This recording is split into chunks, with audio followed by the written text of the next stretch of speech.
దేశంలో హక్కులను కాపాడుకోవాలంటే మతాలకు అతీతంగా అందరం ఐక్యంగా ఉండాలని మాజీ మంత్రి పువ్వాడ అజయ్ కుమార్ అన్నారు. మత విశ్వాసాలను గౌరవించడం అందరి ధర్మమని అన్నారు.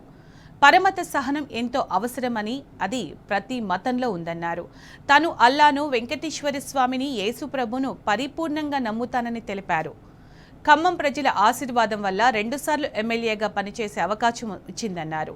ఖమ్మం నగరంలోని షాదీఖానాలో ముస్లిం ఫోరం ఆధ్వర్యంలో ఏర్పాటు చేసిన ఈద్ మిలాద్ కార్యక్రమానికి పువ్వాడ ముఖ్య అతిథిగా హాజరయ్యారు. ఈ కార్యక్రమంలో నగరానికి చెందిన పలువురు ప్రముఖులు, ముస్లిం మత పెద్దలు పాల్గొన్నారు. ఈ ఖమ్మం యొక్క ఔన్నత్యాన్ని కాపాడటానికి ప్రయత్నం చేశారు తప్పితే ఎప్పుడు కూడా ఖరాబ్ చేయడానికి ఎప్పుడు ప్రయత్నం చేయలే. ఆ యొక్క బాధ్యత నా భుజస్కంధాల మీద ఉందని నేను ఎప్పుడు పరిపూర్ణంగా భావించి ముందుకెళ్ళా గత 10 సంవత్సరాలు. మిత్రులారా, విశ్వాసం అనేది మనకు సంబంధించిన విషయం. ఆ విశ్వాసాన్ని గౌరవించాల్సింది ఎదుటి వ్యక్తి. గీతలో కూడా చెప్తారు పరమత సహనం చాలా అవసరం అని. పరమత సహనం అంటే ఏంటి?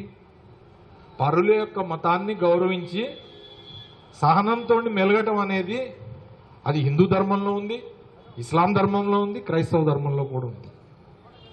నీ ధర్మాన్ని ఆచరించడం అనేది అది నీ యొక్క హక్కు.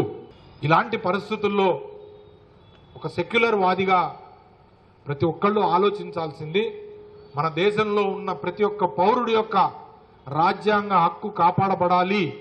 వాళ్ళ యొక్క హక్కు కాపాడబడాలి అంటే మనం అందరం కూడా ఐక్యతతో ఉండాల్సిన అవసరం ఉంది. బాయిసాబ్, అల్లాన్ని పరిపూర్ణంగా నమ్ముతా, వెంకటేశ్వర స్వామిని ఏ రకంగా నమ్ముతానో, లేదా యేసు ప్రభువుని ఏ రకంగా నమ్ముతానో, నేను శాసనసభ్యుడిగా ఉన్నంత కాలము లేదా మంత్రిగా ఉన్నంత కాలము నేను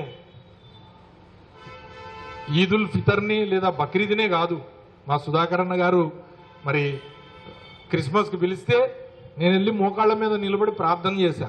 మన సోదర సోదరి మండలికి, హిందువులు, ముస్లింలు, క్రైస్తవులు మనం అందరం కూడా ఐకమత్యంగా ఉండాల్సిన అవసరం ఉంది. మనం అందరం కూడా ఐకమత్యంగానే ఉందాం.